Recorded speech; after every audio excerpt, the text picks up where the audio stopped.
Last వీడియోలో మీకు మరకత శివలింగం అంటే ఏంటి, ఎక్కడ ఉంది, ఎలా ఉంది అనేది మీకు చూపించాను కదండి.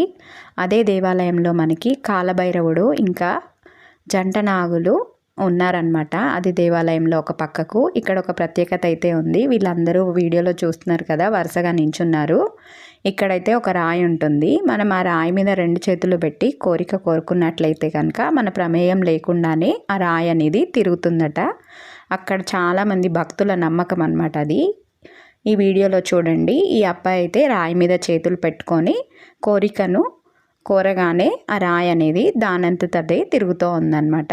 సో మీకు కూడా చూపిద్దామని చెప్పి నేనైతే ఈ చిన్న వీడియోనైతే తీశాను. సో మీరు కూడా దర్శించుకుంటారు అని చెప్పి ఈ వీడియోనైతే నేను షేర్ చేస్తున్నాను.